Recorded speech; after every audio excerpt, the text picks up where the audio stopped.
Ooh, Roman, do you know what that's worth?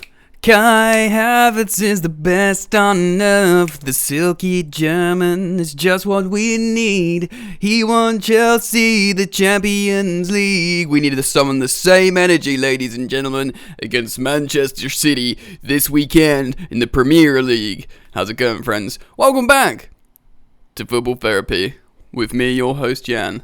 Oh, I've missed you. It's been a day, but hey, we like to see each other every day, don't we? You and I, dear sweet friend. And that's precisely why, if you haven't done already, you should subscribe. Boom, boom! Hey, also, I'd urge you guys to drop a like, man, because it really does help me out. It takes a second to click like on a YouTube video. Click. You doing it? Only do it once, because if you do it twice, you unlike the video. Anyway, you're also welcome to follow me on Instagram for sensational, exclusive, scintillating, and red-hot nudes. Guys, today we're talking about Man City, Chelsea versus Man City, Tuchel versus Pep.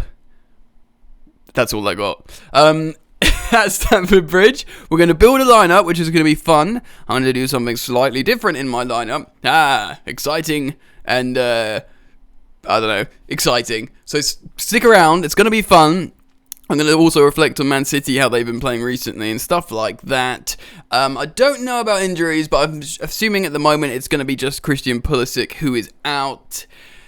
Ooh la la, this is going to be interessant. So, let's have a quick look at this first. This is how Manchester City played against Southampton in the Premier League last time out at the Etihad.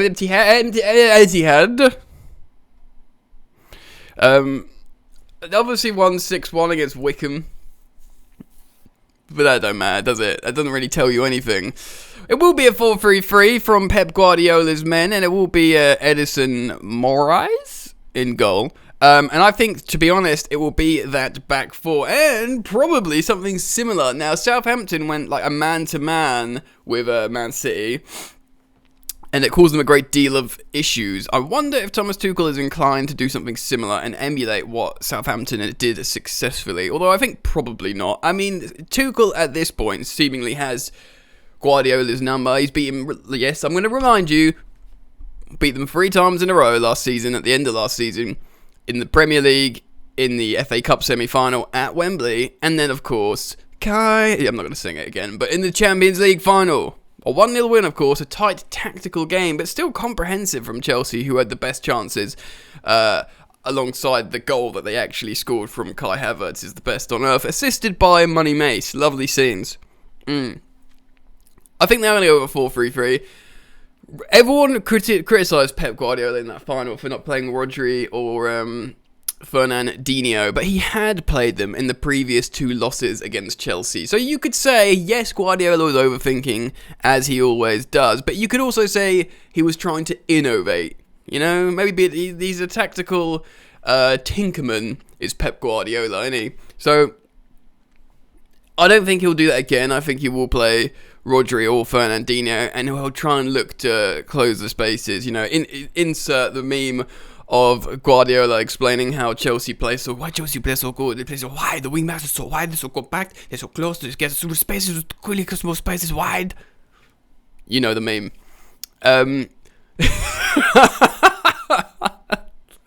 Mental. So I don't know. He'll keep a 4-3-3, but he'll probably try and change, make like small tweaks of how he plays. I think Grealish will play. I think that will cause Chelsea a different problem. And maybe I think Gundogan would probably be like a false 9 rather than Sterling. This is just what I'm thinking. But I think it's going to be a difficult game. In terms of the back 5, that will be the same, I reckon, because I think they've got injury problems at the moment. So Ake is likely to start. Bernardo Silva has been generally playing well. Jesus as a winger has been playing well. And of course Grealish is the, I suppose, talisman now. Sod's Law, Kevin De Bruyne will be fit and good to go because it's Chelsea. Players just always return for Chelsea. Whether it's always like Kane or Son. It was Son the other week. Or Wilf Zaha. We always go up to playing Palace when they're like having difficulties because Zaha's been out for like 7 years and he's just always fit for Chelsea. It's that kind of game, innit, when they always want to be fit for Chelsea. Anyway, let's build a starting lineup. And I'm going to use Foothead. So, as you can see off the bat here, I've gone for something a little bit different. I've gone for, I can't remember what they call it in there. They call it a 3-1-4-2, when really it's a 3-5-2. But their 3-5-2 didn't suit how I want this to look. So this is how I want it to look, kind of, I guess, more in possession, I suppose. As we know, I haven't watched the Thomas Tuchel press conference yet, but it's a fight for fitness for Edouard Mendy, but I have a feeling he's going to be fit for this game, and has this new 83 rated card. I have a feeling he's just going to be fit. I also think Thiago Silva is going to play through the middle. I think he's one for the big games. He obviously started the Champions League final, obviously came off, and Christensen came on. But I think he's been rotated well. He's been managed well. He's at the top of his game. He was absolutely imperious last time out against Tottenham. I think he won man of the match. Obviously a goal and a just an absolutely superb defensive performance. So you can imagine that. Obviously rested last time out and good to go in this game will be Antonio Rudiger. 83 rated card. I think he's been quite hard done by there. And this is interesting because this right centre-back, right wing-back thing is completely dependent. I mean, if Cesar Azpilicueta plays right wing-back, which he could do, Tuchel's been playing him there in the big games, then of course Trev Chalobah will play him right centre-back. Maybe even Christensen. Like, he has played Christensen, I'll say along the back three, certainly middle and right he's done. But for this, I'm actually going to go Azpi right centre-back. And like the Champions League final, I'm going to go for Reece James at right wing-back, who had an absolute stormer against Aston Villa in the cup, admittedly, but he was doing, I think he did goal line clearances, superb defensive performances, excellent on the ball, assisted the goal for Chelsea, scored the decisive penalty in the shootout. All over the gaff, Reece James. Probably my man of the match. Even though, yes, Ruben Loftus-Cheek was absolutely superb. He was superb. And if you know me, if you know football therapy, and you know Jan, me, you will know I absolutely adore Ruben Loftus-Cheek. Reece James! And of course, if we're reflecting on the final, who played very, very well at wing-back, it would be Ben Chilwell. Though Ben Chilwell started midweek, I think, yes, James did as well, but I think Alonso's form and how Tuchel is turning to... Oh, God, look at that card. Non-rare. I think Tuchel will turn to Alonso. FIFA kicking themselves, knowing if Chelsea are playing Alonso this much and he's playing this well, they're probably thinking, ooh, we should have given him a better card. Right, this is where it gets spicy, ladies and gentlemen. I've gone for a three-man midfield. Because when we have all three men in there, so let's do it. I mean, you know what's coming. Jorginho, UEFA Men's Player of the Year. Kovacic, who's in the form of his life, and not just defensively, ball progressions, now assists and goals as well. Like I said before, jokingly, but reborn with the number 8 on his back, and who didn't play full 90 minutes, who was kind of rested, and N'Golo Kante. That midfield, you don't beat that midfield. Like, it doesn't matter who you are, you feel safe. As Chelsea fans, we've inherently felt scared and vulnerable at times throughout the years, even in recent times. But if you've got a midfield three of Kovacic, Jorginho and Kante, you just feel safe. And you can afford to do 3 men in the midfield now, because on the bench, you can have both Sal and now, that rhymed, that's annoying, Ruben Loftus-Cheek. He looked great. He could be trusted to go in the midfield. Mason Mount can drop in there as well. Trev Chalobah can play in the Jorginho position and defend transitions. You've got enough players to come in and rotate to have those 3 starting positions. One player we know who's starting is this big, beautiful man, Romelu Lukaku. He'll be playing up there, and you know what he's been used to? Playing with one strike partner. Now, this formation and approach is going to be harsh on the likes of Mason Mount, Kai Havertz, Hakim Ziyech, Hudson-Odoi, and Pulisic is injured, so yes, you've guessed it.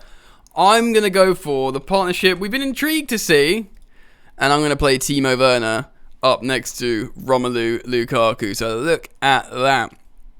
It's a 3-5-2 formation, and to me, this is the one.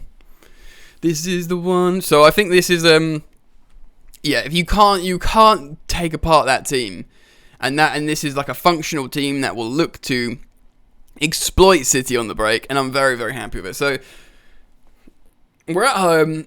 We've got the wind is in our sails. I think that's the expression. We've won 3 times in a row. There might be a psychological sort of niggling problem in Guardiola's head. Odds are they have to beat Chelsea eventually. Is that going to be this weekend at Stamford Bridge? I don't think so. I think the odds are with Chelsea. I think Chelsea are favourites, which feels ruddy nice, I must say, because lately, last couple of years, we have not been favourites against City, even at home. I think it's going to be a tight game, and I think we are going to not stink the place out, but I think we're going to strangle the spaces and keep the ball. Although, you know what? As I thought about that, I'm going to change it. I think it's going to be 2-1 Chelsea. I think we're going to win by a goal. I was going to say 1-0, but I thought, something's got to give eventually. We might concede our first goal in open play. Hopefully not, touch wood. But I'm just going to put it in my prediction to be a bit different. And we're going to pull out a 6-point gap between Chelsea and Manchester City. Guys, what do you think? Comment down below your thoughts. Who you think is going to score, play well, start. What's the score going to be? What's the game going to be like? Let me know. Start up a conversation down in the comment section, because I love to see it. I love you guys communicating with each other. And let's see if we can get a bunch of likes on the video. If you could drop a like, please, if you haven't done so already. And you're welcome. You, friend, you are, of course, welcome to subscribe if you want to. Other than that, friends, I'm out. So, fingers crossed, enjoy the football, and I'll see you later.